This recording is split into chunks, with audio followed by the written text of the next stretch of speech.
Okay.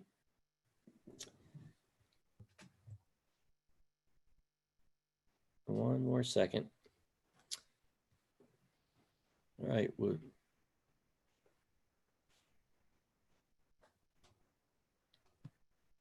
We are good to go. And Renita, thank you for sharing with us this evening.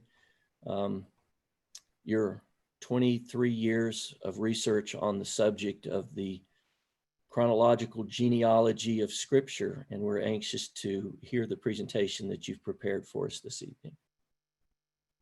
And let's start with a word of prayer. Dear Father in heaven, we thank thee for the many blessings you've given us, for the Sabbath hours, for the time to pull away from the world and to be communion with you. Thank you for the little things that we don't seem to notice and the big things we should be noticing. Go with us as we present this program and help it to be your words and help it to go smoothly and help us to understand what you have for us. We ask in thy name, amen. Amen. Amen. Okay, this program has, like he said, been being put together for the last 23 years. But as a program, it's not had quite that long. It's 2007. When I first started it, I had help from my mother who died in 2007, and had to basically take over on my own. But at that time, it wasn't a presentation we was looking for. We were having fun putting a puzzle together. From the time I was old enough to know what a puzzle was, I had a 38-piece puzzle, I think was one of the first ones. And then we graduated up to 100-piece, and another graduation took us to 250, and then I think next was 500 and 1,000. Well, as time progresses, the puzzles get bigger and bigger. And by the time I'm in my late 40s, we come to the conclusion that there is actually puzzles that's like 2,500 pieces. And I'm like, whoa, I don't do things like that. And biggest one I've heard of was 5,000. So that's somebody else's party. I'm not going to try that one. That take me a long, long time. 1,000-piece puzzles, a lot of fun. But when you put a puzzle together on a table, you put the framework together first, and then you start in sections. You may start on the sky first. You may go through the middle with the grass, or you might go with the water at the bottom. Sometimes the water is the largest amount, and sometimes the sky is the largest amount. It depends on the picture as to which is what. If it's sky, the sky's usually last. If it's the water's usually last. So you gotta to get the puzzle together, you gotta figure out first what the framework is. And then you start, if there's mountains, you separate the sky from the mountains, and you separate the water from the land. And so then you got to decide which direction to focus next. And whichever direction you focus the most on is the part that's going to get done first. And it's always interesting. It's because sometimes you'll look up and you say, well, how did that section get it that far along? But it's just the fact you focused in that direction. Well, what we're getting into now, and once we started putting the pieces of puzzle together, is comes directly from the Bible. It's everything that is going to be talked about in these next 4 presentations is going to be on the topic of one gigantic puzzle. This week is part 1. And part 1, we're going to talk about Adam's date. That's from Adam's birth or Adam's fall. And I assume it's the fall where time starts being calculated. But either way, it's from the time that it says Adam lived 130 years and beget Seth. So from that point, you've got your first recollection of a piece of puzzle You don't know what to do with it, but you got it. So that's where we're coming from.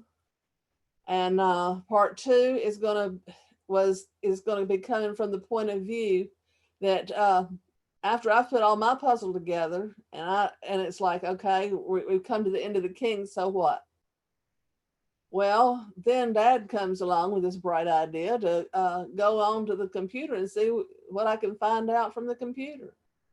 Well, we went to the computer hunting, and so part two is going to be on the old Jewish dating and how it correlates with what's directly in the Bible. And there's only 6 years difference between what I found in 1 Kings 6 and what the Jewish time of the old historians had come up with. But that still don't get us anywhere, but that's just two sections of the puzzle. Once you get them together, it's like, so now what? Jewish dating agrees with the Bible, and the Bible agrees with Jewish dating, and that's grand. Now we come up with part three, how to make it modern. AD and BC. How does that fit in? You've got several versions of AD and BC. Some of them say that Solomon's temple was built in 966 BC. There's others that it's 1066.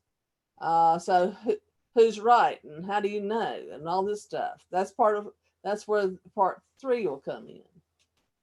And what I'm going to attempt to do in part four is pull modern Jewish dating, which the year's we're in the 5,000 something, and we're going to pull all of this together from the old Jewish dating to the modern Jewish dating, and the differences between the two, and how they apply to us living in the 21st century now.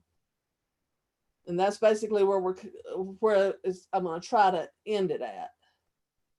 So now we're going to start with part one. And basically we're in part one, we're going to start with from creation to the flood, which is 16,056 years. We will prove that indirectly from the Bible. 1600, excuse me. I'm being straightened out over here. You can see the words up there. So what's on the screen is more correct than my mouth. 1,656 years. The flood, from the flood to Abraham is 1,984 years. From Abraham to Egypt is 190 years. From Egypt to Moses leaving Egypt is 215 years. This is one of the places where we're going to find later the discrepancies, but I'll just mention that here.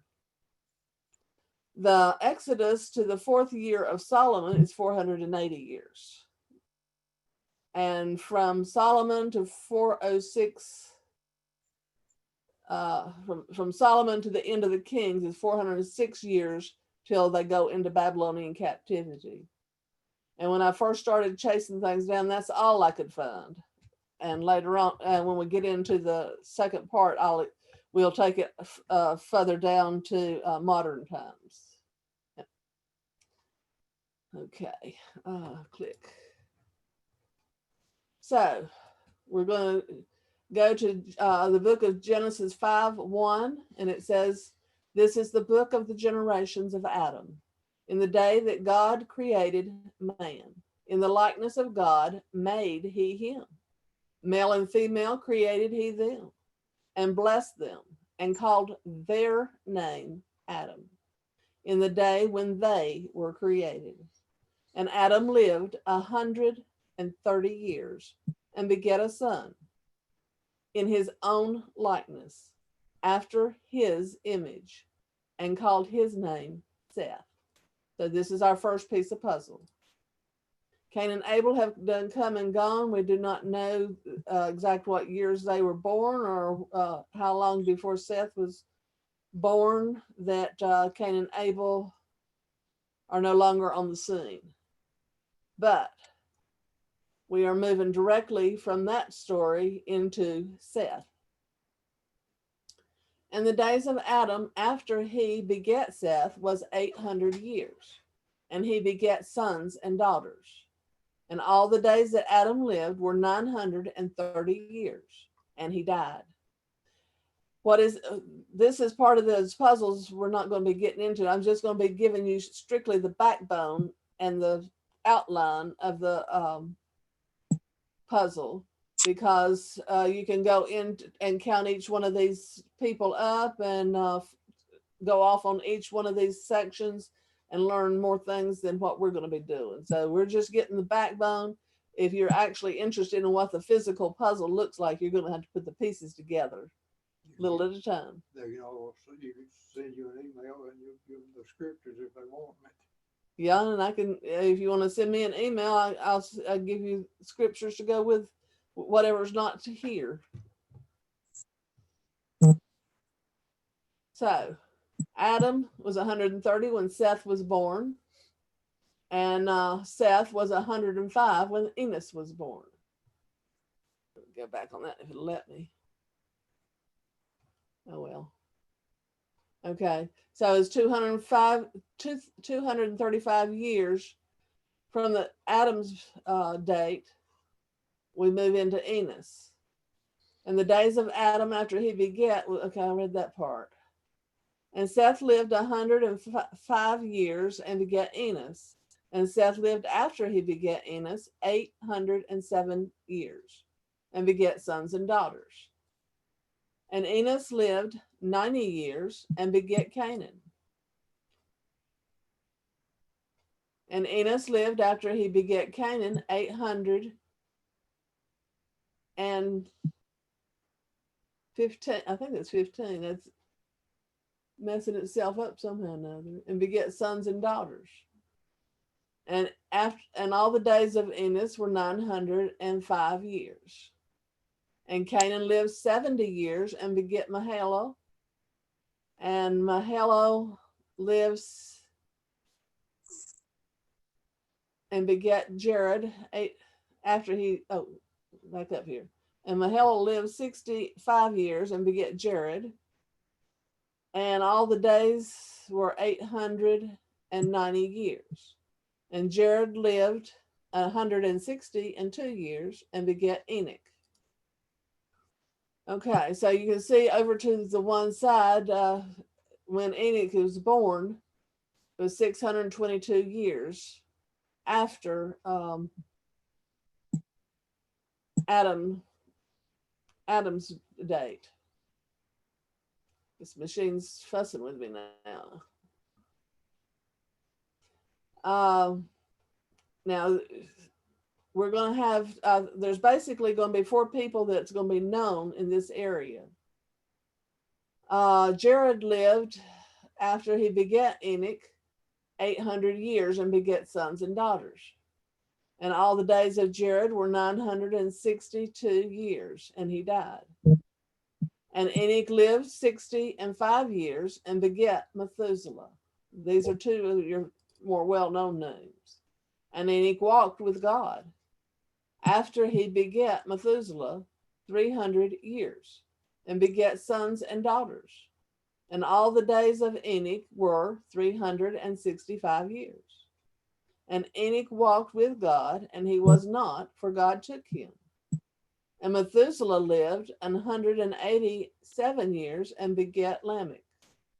And Methuselah lived after he begat Lamech 782 years and begat sons and daughters.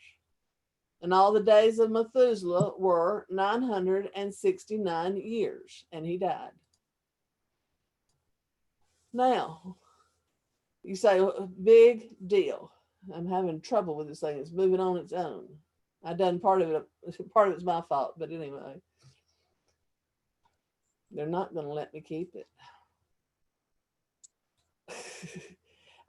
So basically, when you see Enoch's name, then it moves into Methuselah, and it tells how old Methuselah was when he was born, and how old he was at the time of the flood, because Methuselah died the year of the flood.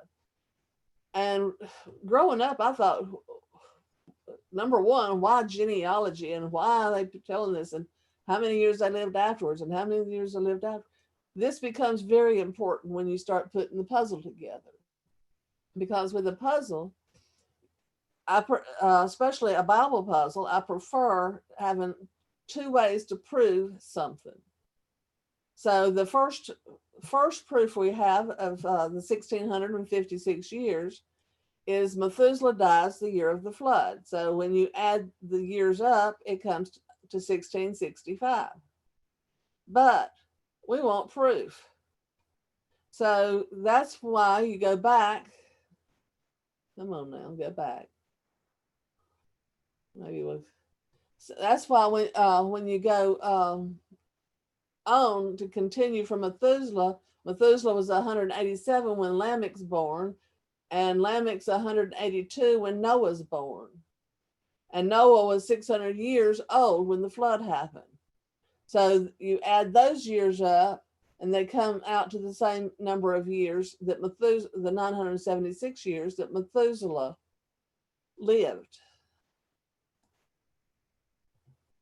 Adam is the first one of the well-known persons, Enoch being the second. Methuselah is the third. Methuselah knew Adam for 340 years.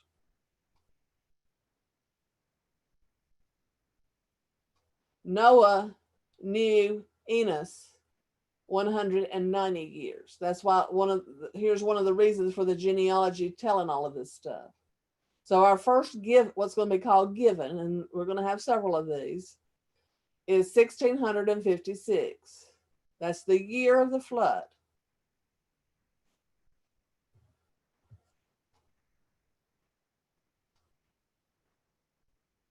This is a little wider than it was supposed to be, but on my computer, it had more space. That's all I can tell you. So when you add that up, you have 1, 2, 3. We'll let them do it for me.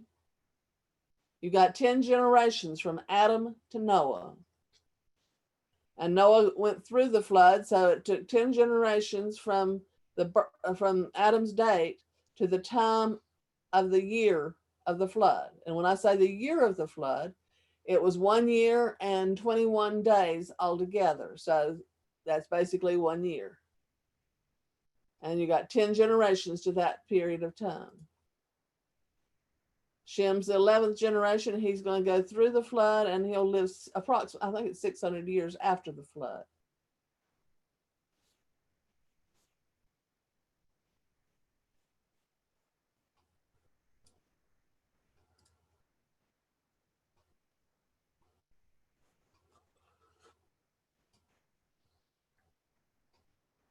Can you imagine being 600 years old and riding on a boat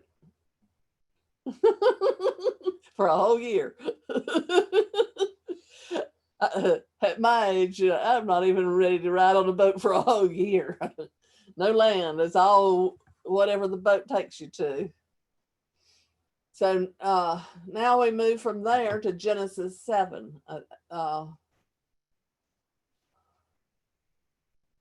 on.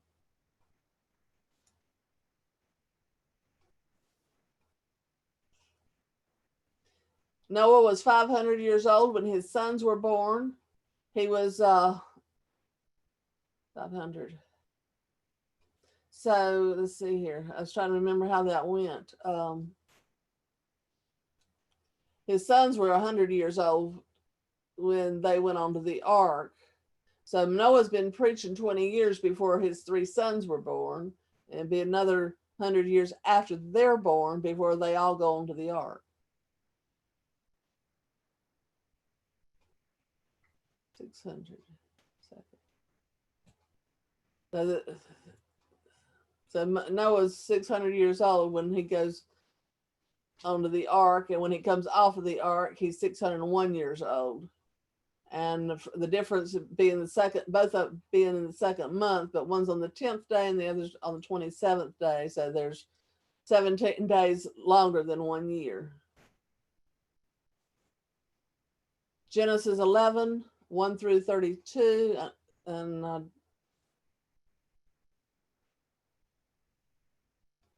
the whole earth was of one language and one speech.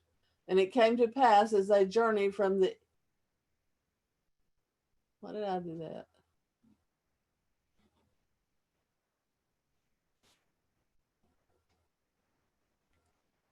Came to pass as they journeyed from the east that they found the plain of the land of Shinar, and they dwelt there.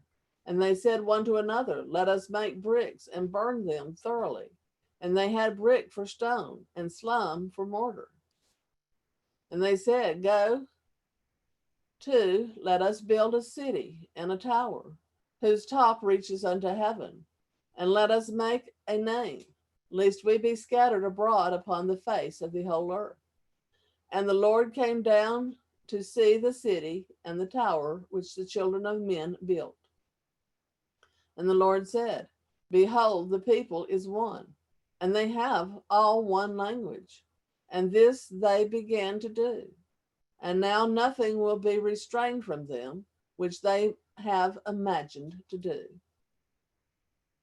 Go to, let us go down, and there confound their language, that they may not understand one another's speech. So the Lord scattered them abroad from thence upon the face of all the earth, and they left off to build the city. Therefore the name of it called Babel, because the Lord did confound the language of all the earth. And from thence did the Lord scatter them abroad upon the face of the earth. These are the generations of Shem. 100 years, Shem was 100 years old and begat Arphax 2 years after the flood.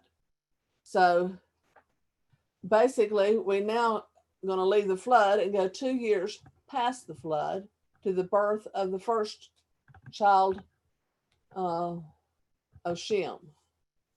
And Shem lived after he begat Arphax 500 years and begat sons and daughters. And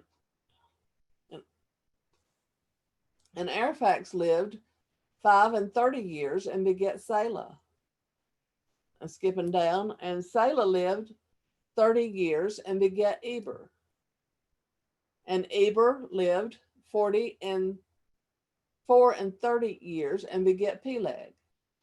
And Eber lived after he begat Peleg 400 years and 430 years and begat sons and daughters. And unto Eber was born 2 sons. This is coming from Genesis 10:25. The name of the one was Peleg, for in his days was the earth divided. So this is the point. The reason for this being stated is 101 years from the flood, the Tower of Babel fell. And Peleg's name was named for this fall.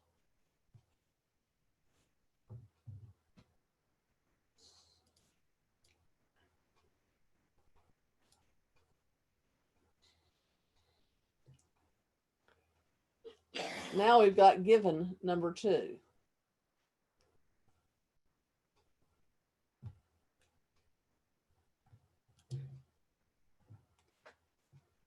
Which would be 1757 from Adam. He is the 4th generation after the flood. It took 11 generations before the flood to need a flood, but it only took 4 generations after the flood to confound the languages and disperse the people as God had told them to do before all this went. So we got 1,757 years. The Tower of Babel falls. This is Babylon number 1.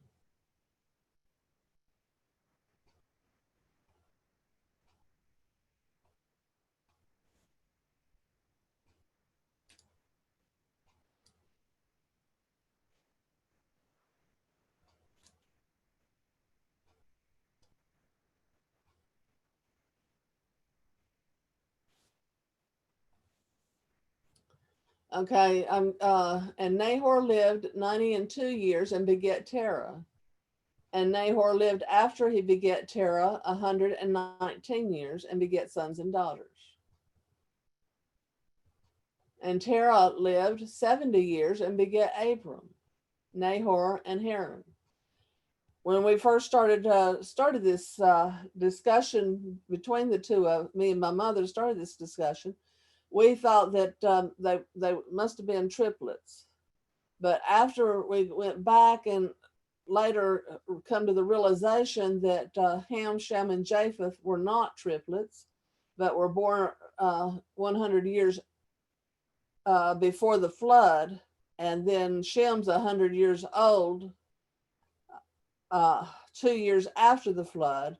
Then you come to the realization that the children are being born, but they just kind of lumped them together instead of separating each one of them, because Abraham's the only one that's really going to matter.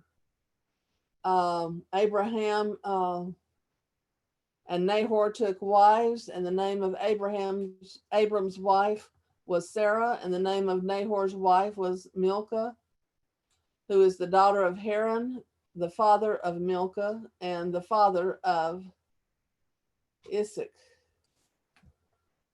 So now we're coming to the next section of we got Peleg and Ru and Siru. There's 1, 2, 3, 4, 5 generations to the birth of Abraham. And Shem lived 600 years after the flood. I don't have, so he actually knowed Abraham. So when Abraham is getting his information as a child as to what's going on, he's actually getting it directly from before the flood. And you can see the Adam's dates over there to the on the right hand side.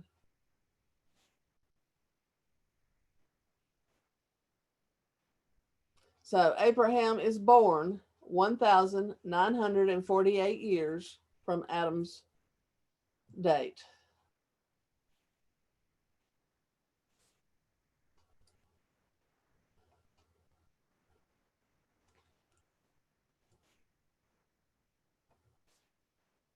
There's 9 generations to the birth of Abraham. We had 11 generations before the flood, and now we've moved down from 4 generations to 9 generations after the flood.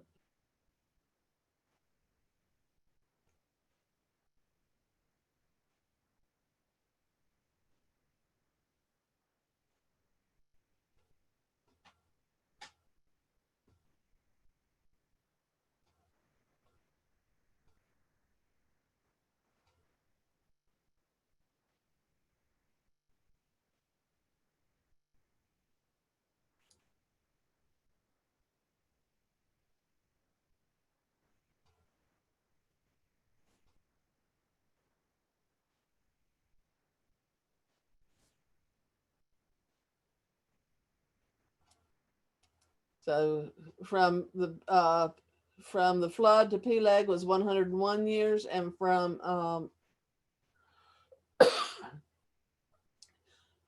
the flood to Abraham is 191 years.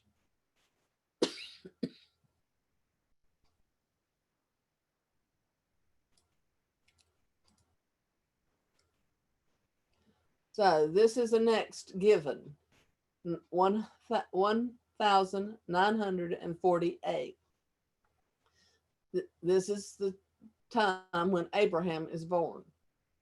Everything that we have learned up to this point, we will be coming back to in a super synopsis later on, but these being given, we don't have to reestablish them.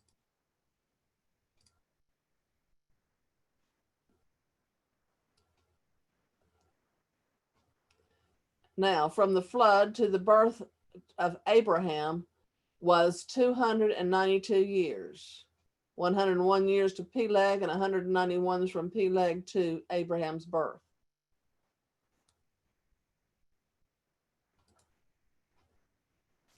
So we moved to 1948. Okay, Abraham had Isaac at the age of 100. Isaac had Jacob at the age of 60, and Jacob was 130 years old when he went into Egypt. So you add that up and you come up with 290 years from the birth of Abraham till Jacob goes into Egypt. And one of the things I used to wonder about was how much of all of this stuff, of this particular part of history, did Shem have any knowledge of? And the best I can put together, counting the years up, he was 600 years after the flood. Shem knew Jacob, but he did not know him. He was around about the age of 17 when Shem died. So the big part of the story of Jacob happens after Shem's death. Jacob has Levi, and Levi has Kohath, and Kohath has Amram, and Amram has Moses, and Moses is 80 years old when they leave Egypt. This is one of the sections that gets really strange. And when I done the first part of this before knowing the rest of the story, my assumption was that this time period the promise of Abraham began at the age of 75, because that's when he was promised that.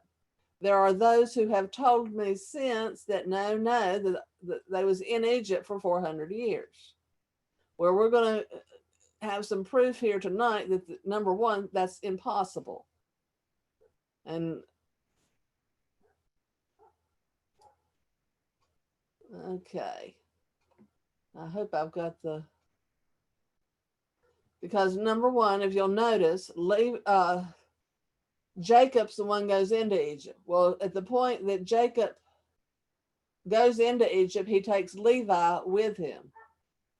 I don't have the text with you. I'll have to hunt that one up for you if you want me to find it for you. But also Kohath has been born before Levi goes into Egypt. So you've got Levi and Kohath, which is 2 generations, going into Egypt before the 400 years starts. But in the 4th generation, they're going to come out. So that means approximately each father is going to be around about 100 years old when the son's born. So that's kind of strange to start with, but it's going to get stranger shortly here. I think I've got that slide in here better.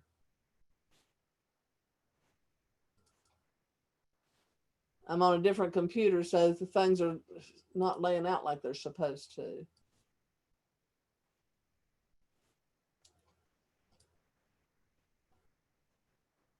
And there's one of them.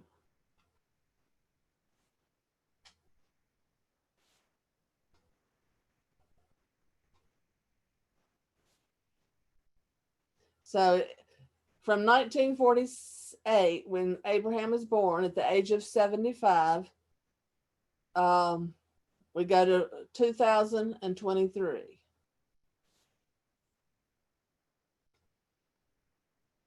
And from 2023, that's being your next given, you have the promise. This is the moment in time that the promise was given to Abraham, that of the 430 years. So you add the 430 years and you come up with 2,453.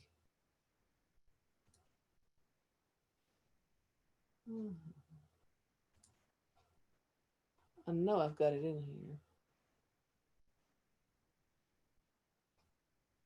So when you add up the 25 years to this plus 60 years to the birth of Jacob, then you got 85 years. And from 85 years, you add another 130 years. You come out to 215 years before going into Egypt. So 215 and 215 is 430. So this is the halfway mark when they go into Egypt of the promise. Come on. Okay. Levi was 97 years, lived 97 years in Egypt. And Kohath lived 133 years. Amram lived 137 years. And Moses was 80 years old when they came out of Egypt. But we got another problem. Levi had a daughter named Jochebed. And Kohath had a son named Amram. Well, Amram married his aunt, Jochebed. So now if you go with the 400-year theory, Jochebed's going to be 400 years old when Moses is born.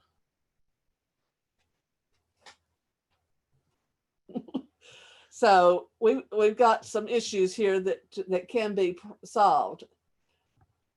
The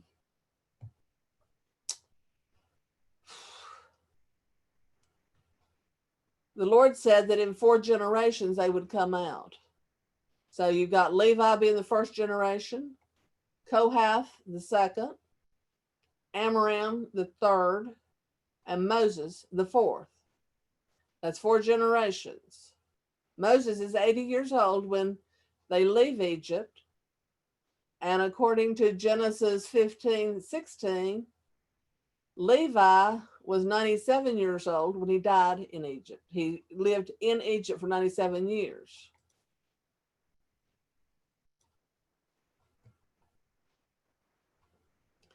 When they go into Egypt, Reuben is 46 years old, Simeon's 45 years old, Levi's 44 years old, and Joseph was 39 years old.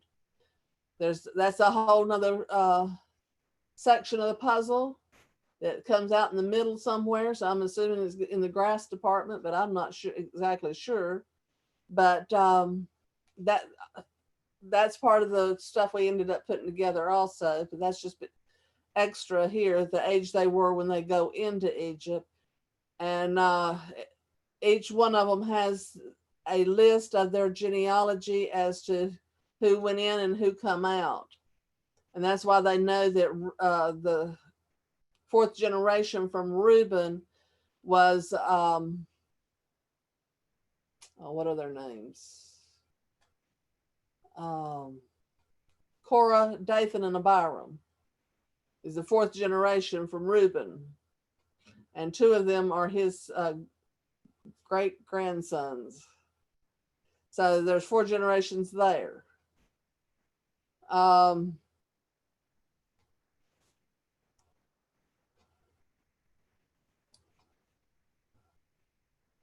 First generation being Levi.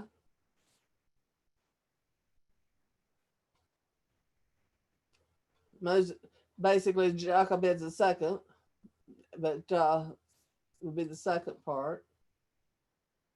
And Amram and Jochebed have Moses. So there's your 4 basically 4 generations, but Kohath and Jochebed are basically brother and sister. So you got Moses on both ends of this. So you're going to have a hard time making Jochebed 400 years old.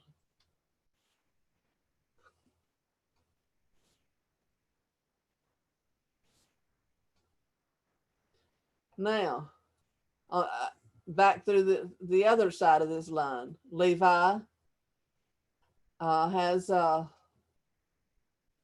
being the first generation in the second round. Kohath being the second generation. But now you've got Izhar, being the third generation, and the fourth generation being Korah, Dathan, and Abiram. So from the time they go in to the time they come out is 4 generations. And Levi and Kohath have both been born before they go into Egypt.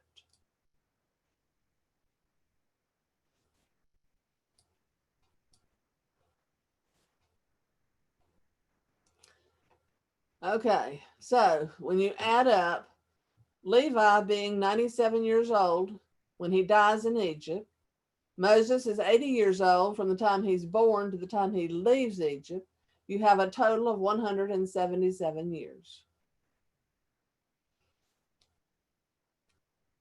When you subtract that from 215 years, you have 37 years left. Well, what's that good for?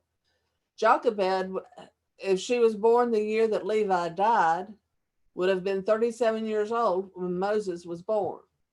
So Jochebed's approximately 37 to 40 years of age at the time Moses is born. Somewhere in that group.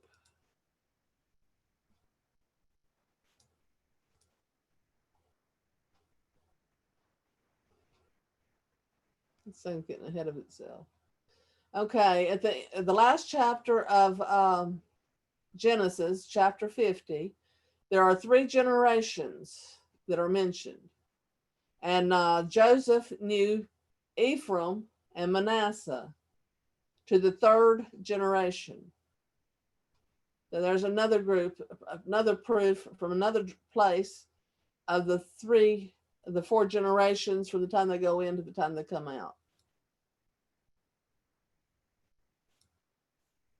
So now we've moved to 2,453 years, Adam's date.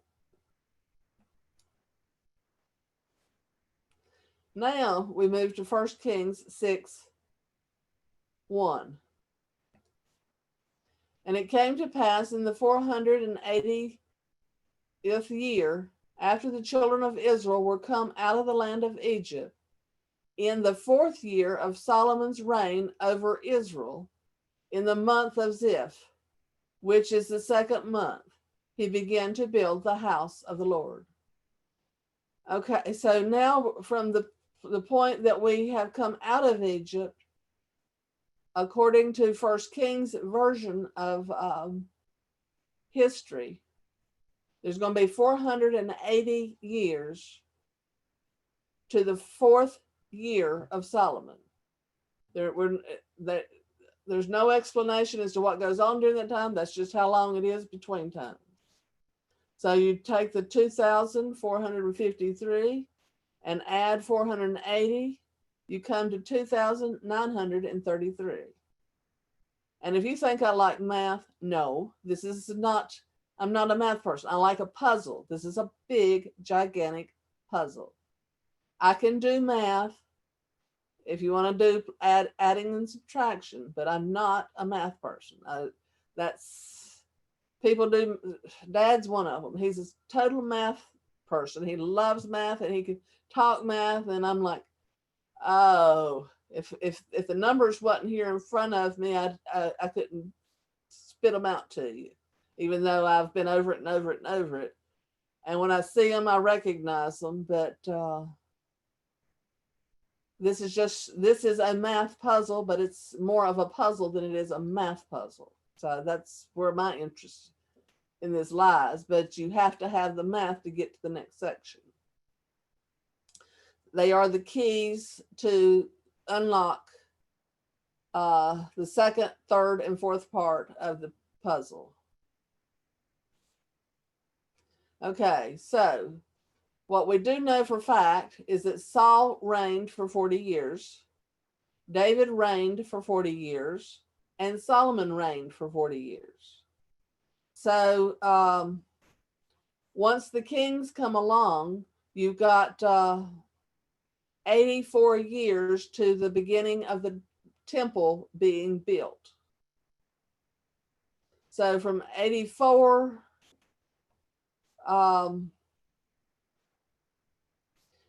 the next part of the puzzle starts being the kings. And there's two sections to this also. I'm going to do part 2 of this section, the first part, next time. And it won't take long because all we'll be doing is just basically the kings. And it's going to, we'll show from one side of, it says in the 4th year of Asa, so-and-so begins to reign, and that person's in the 23rd year of that person, somebody else begins to reign. And we're going to go back and forth on that next time, and then move into the Jewish reckoning of the old time. So basically what we're doing now is just kind of setting up the groundwork for later.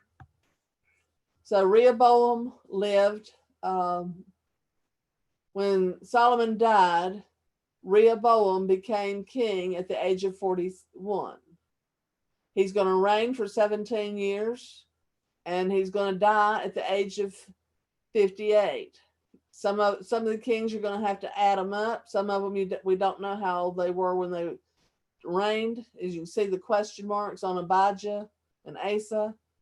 We're not sure how old they were when they started to reign, but they reigned, Abijah 3 years and Asa 41 years. So that's all that matters. Each one of these has their own little story, and some of them take 3 or 4 verses, and some of them take 1 or 2 chapters. So each one comes separately, but we're coming out of 1 Kings, I think, at this point. So let's see here.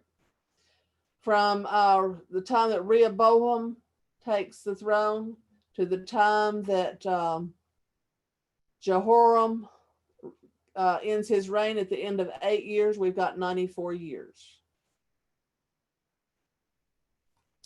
In 1 Kings 14:21, it says, and Rehoboam, the son of Solomon, reigned in Judah.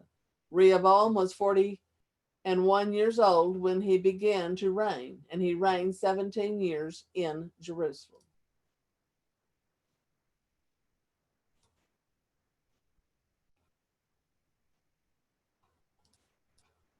We've done that twice.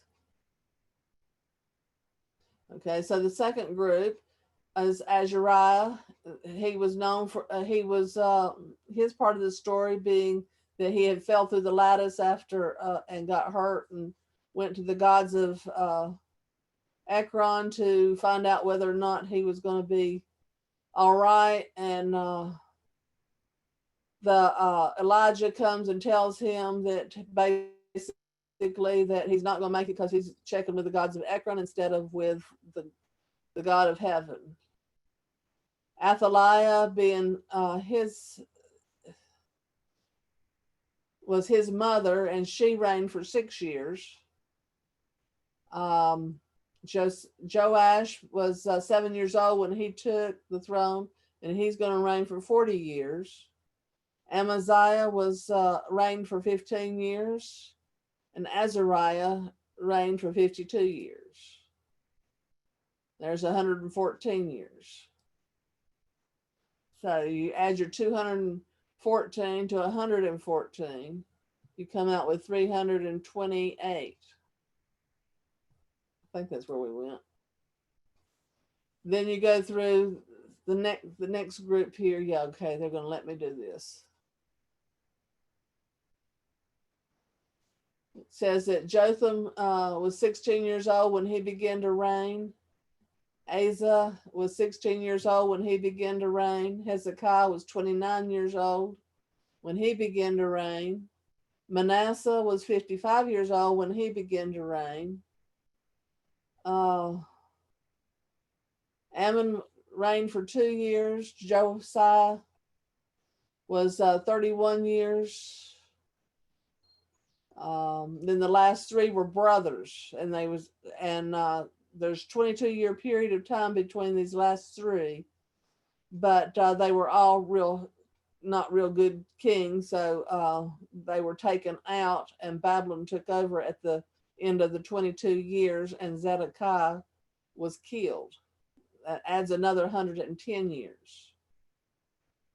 So when you get everything added up, See if I got that here. 300, 430, 438 years. Okay, when you take and you add the kings up, now that's counting your beginning. At the beginning, you've got David, Saul and David and Solomon. That's 120 years. Then you add up all of these together, one after the other, and you come out with 490 years. In the New Testament, from the Jesus' words himself, he says that he put up with. Peter want to know if 7 times 7 was good, and he's saying 70 times 7. Well, that's 490.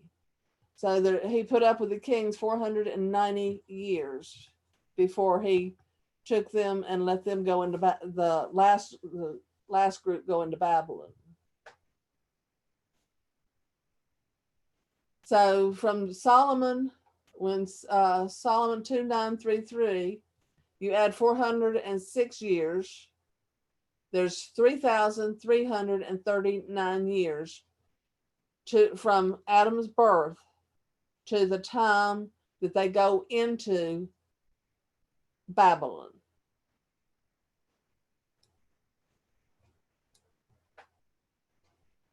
Okay. So basically at this point, what we have learned is that there's 3,399 years from the birth from the Adam's date to the Israel as a nation falling. And that's as far as the Bible's going to take you. Next time, part 2, we'll go in and prove from the Jewish time how to get from 3,399, and they've got just a little bit different number of years here, which is not much difference, but it's still different. These numbers will be very important to unlock old Jewish time as being a fact and not just something the Jews made up. And that's where we'll be going next time. Okay. So I'll bring that back to me. And we'll have a prayer at this point. Dear Father in heaven, we thank thee for the many blessings you give us. We thank you for what you have shown us and how that directly from the Bible, we've got the proof of not only around about 4,000 years, but we've got the evidence that can take us to the 4,000 years. Help us to know and understand the importance of time and dating, not so much as to the year that you return, but to the nearness of your return. And we pray that by the time we get through part 4, that we will see the nearness and closeness of your return. We do understand that we do not know the day nor the hour, but we do know the time. And we thank you for your blessings. We ask in thy name, amen.